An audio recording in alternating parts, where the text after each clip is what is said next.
পৃথিবীতে প্রায় 12,000 প্রজাতির পিঁপড়া রয়েছে। এই ক্ষুদ্র পিঁপড়ার জন্ম থেকেই রয়েছে বিস্ময়কর ক্ষমতা। প্রতিকূল পরিবেশে টিকে থাকার অকল্পনীয় দক্ষতা রয়েছে এদের।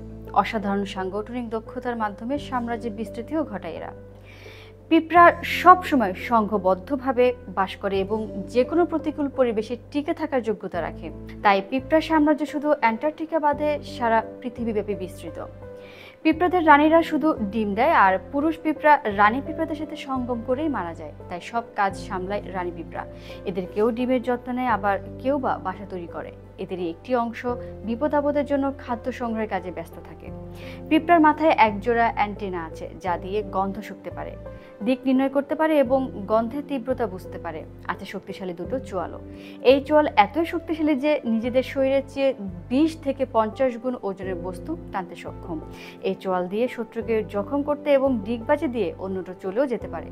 পিঁপড়ারা একে অন্যের সঙ্গে গন্ধযুক্ত পদার্থ নিঃসরণ করে, শব্দ ও স্পর্শের মাধ্যমে যোগাযোগ সাধন করে। এছাড়াও শারীরিক অঙ্গভঙ্গি, পাখার স্পন্দন, শ্বাসনালীর শব্দ ও অ্যান্টেনার মাধ্যমে যোগাযোগের কাজ সারে। পিঁপড়া যে ঘর করে তাতে বিভিন্ন কুঠুরি থাকে। একটি ডিম রাখার, কোনোটি খাদ্য সংরক্ষণের, আবার কোনোটিতে আবর্জনা রাখে এরা।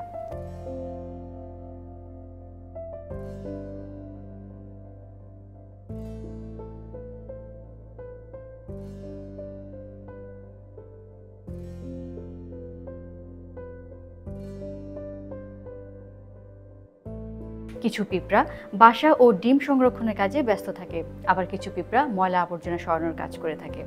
গন্ধযুক্ত পথ ধরে উল্টো পাল্টা পথে খাবারের উৎসস্থলে পৌঁছে যায় পিঁপড়ারা। যতবার পিঁপড়া খাবার নিয়ে আসে ততবারই গন্ধযুক্ত পদার্থ ছড়াতে থাকে। এভাবে যে কোনো পিঁপড়া কোনো পথে এগুলে খাবার পাওয়ার সম্ভাবনা বেশি তা বুঝতে পারে। আবার খাবারের উৎস শেষ হয়ে গেলে গন্ধ ছড়ানো বন্ধ করে দেয়, যার ফলে অন্য পিঁপড়ারা খাদ্যের জন্য নতুন উৎস খুঁজে নিয়ে থাকে। পিঁপড়া কতটুকু দূরত্ব অতিক্রম করলো তা নিজের পদক্ষেপ গণনার মাধ্যমে বুঝতে পারে, এবং কোন দিকে অগ্রসর হলো তা সূর্যের অবস্থান দেখেও আশেপাশের বস্তুর অবস্থান থেকে নির্ণয় করতে পারে।